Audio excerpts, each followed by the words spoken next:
स्वाभाविक बात है कि जिसको हमारे भगवान हमारे राम जी अपना बना ले और अपनाने के बाद जिसे राघव जी राम जी छोड़ दें, भला दुनिया में कोई उसे बचा सकता है? जिसको प्रभु अपना बना ले और अपना बनाकर छोड़ दे, उसे कोई बचा सकता है?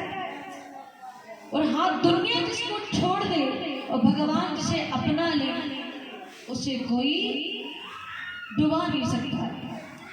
तो प्रभु, जिस पत्थर को आपने अपना लिया उसको कोई डुबा नहीं सकता, और जिसको आपने अपने हाथ से पकड़ करके छोड़ दिया हो, भला उसको कौन बचा सकता है? वो तो डूबेगा ही डूबेगा। तो जो प्रभु की शरण में है वो हमेशा बचा रहेगा।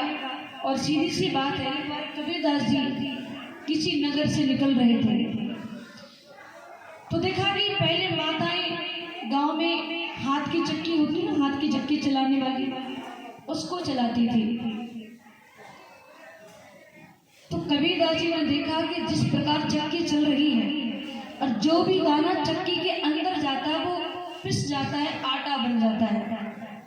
उसी प्रकार महाराज इस संसार में जो भी आ रहा है, आकाश पृथ्वी रूपी चकिया में जो भी फंसता है वो सब पिस करके बर्बाद होकर के चला जाता है।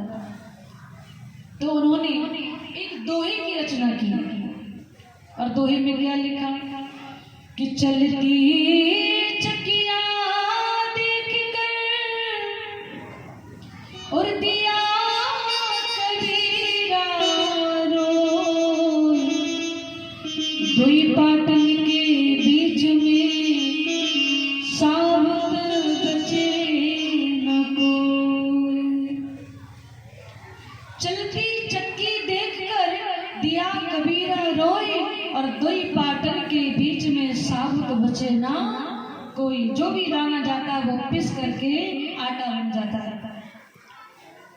उनके शिष्य बल्लभदास जी ने देखा कि गुरुदेव ने इस दोहे की रचना की कि जो भी दाना इसके अंदर जाता है वो पिस जाता है, आटा बन जाता है।